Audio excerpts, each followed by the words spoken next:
Today, boys and girls, we've got a 1965 Mercury Comet Caliente. Ooh, el carro es muy caliente. So the customer says that it has steering issues. Stated that I think it was his brother or brother-in-law passed away and they'd put power steering on this car and now it doesn't work properly. So we're gonna dive into it and see what's wrong. But so far, this is a really good looking car. I mean, I'm not much of a Ford man, but this is a good looking car. So, all right, let's get her up in the air and we'll take a look at some steering. Y'all hang on. Okay, all right, we have our poor man's wheel alignment preliminary check. I know this is not as accurate as putting the machine on it, but this is a very good way to just get a preliminary alignment. And I can see when it's touching the rear tire, right about the time that it's touching the front tire and touching the back, that I know this wheel is in alignment with that wheel. And yes, I realize if the rear end was a different width, all that good stuff, yes, I'm with it. We're just doing a preliminary to see what's going on with the car. So keyboard warriors, calm down just a moment, just hold on. So what you do is just align the string. Okay. And that side looks primarily good. Okay, we got it. Now, let's walk to the other side.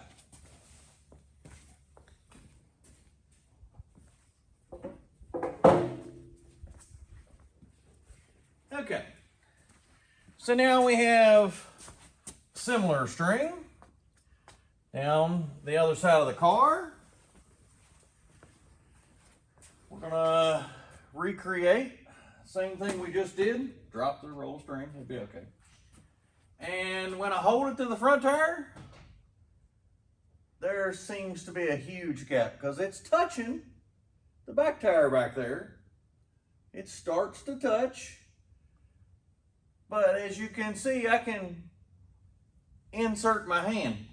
And if I remember correctly, rear-wheel drive cars of this era are supposed to have about a 1/16 or an 1/8 toe in, not like a full inch toe out. So I'm not saying this is all the problem, but this is definitely something we need to dive further into. So let's raise it on up, get all the way under it, and we'll take a look at that.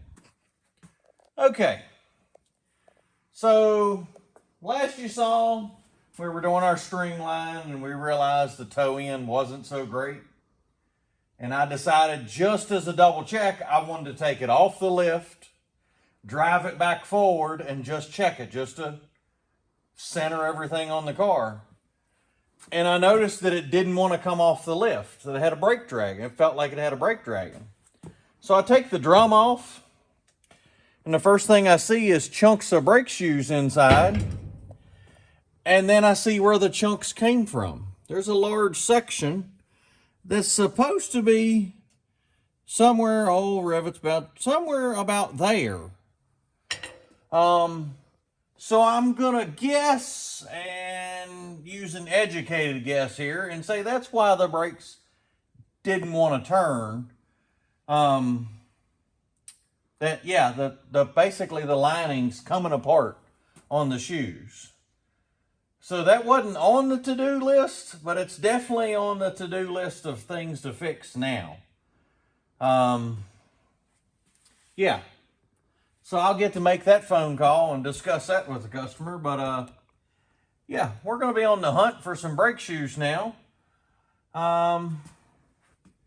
And maybe a wheel seal. I don't see any fluid leaking out of it, but we'll give it a good wash and a cleaning while we're in there, and if it determines we need a new wheel cylinder, we will do that while in there.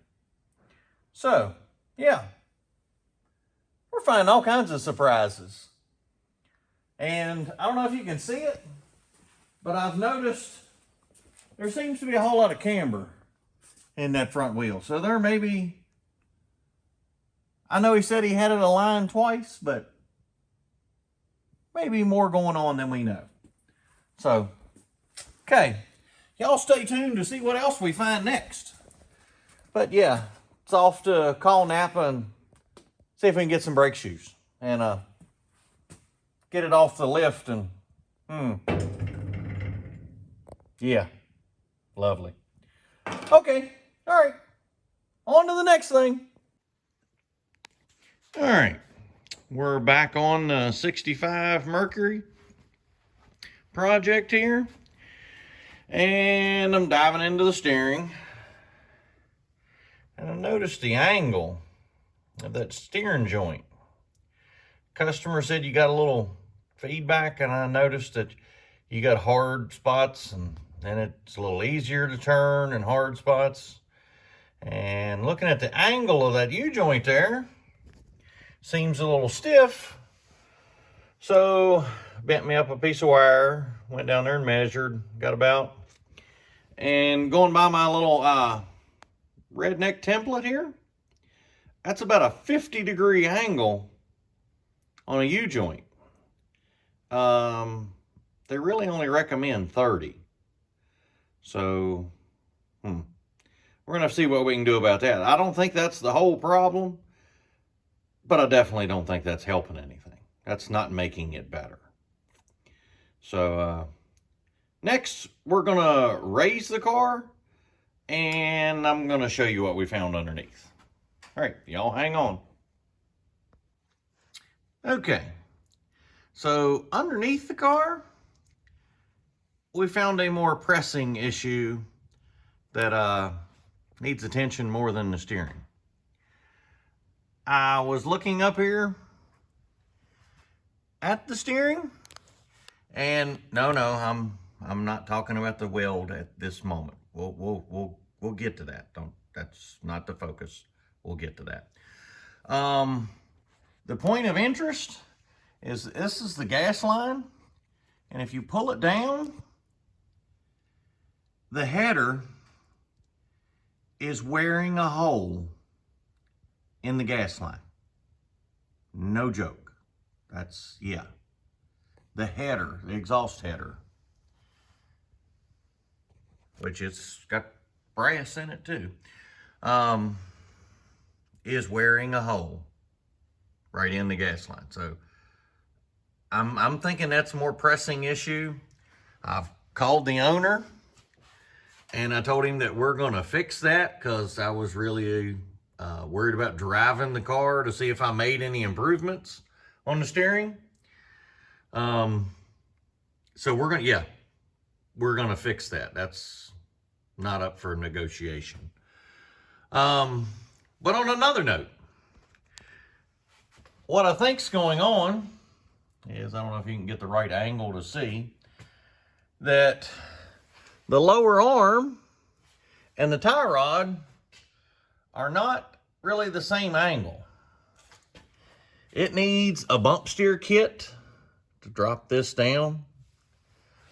Not sure we're going to be able to get one to fit this. I called Flamin' River, and they said they knew exactly what I was talking about, but they didn't make a kit for this rack. I was really confused by that statement, but yeah. So if anyone does know the correct kit for a Flamin' River kit that will fit this rack, you know, fit there, rod ends and the spacer, you know, the bump steer kit. If anybody knows that part number, please comment. I'm still doing my searching, trying to find. I did, like I said, I called Flamin' River and talked to tech support, and told me they didn't make a kit for this one, so don't know why. But now, back to the welds. That appears to be a Headman Mustang header. They got chopped up and put in here. And yeah, it's, okay. It leaves a little bit desired. So if anybody knows, now this is a 65 Mercury Falcon. I mean, not Falcon. Mercury Comet. I called Falcon Parts. FalconParts.com sells a lot of this stuff to fit the Comet cars. So I called them. They said their headers would not fit this application. And they told me straight up that I would have to bend them and cut tubes to make it fit. So he advised me to look for somebody else. They advised me to look for Doug Thorley's headers. And I looked up theirs. I haven't called them yet. But I looked up Doug's, and their application doesn't say it's going to fit this either. So if anybody, passenger side looks, relatively easy. No, I didn't weld that. I know it looks like my welds. It does look like my welds, but I'm left-handed, so that's not my signature. Yeah. So headers and bump steer. So I'm asking for comments on this. If anybody knows the correct part numbers, like I say, I'm going to still continue my searching, and we're still going to keep working on it. But if anybody already knows the answer, just write it in the comments below. It would help me out on my searching. So, all right, well, I'm going to end the video here. And I'm going to say I drove this car on and off the rollback and drove it in the garage here. And I'm going to say, thank you, Lord. Thank you for today. And thank you for not letting me burn this car to the ground in the first 15 minutes I got it.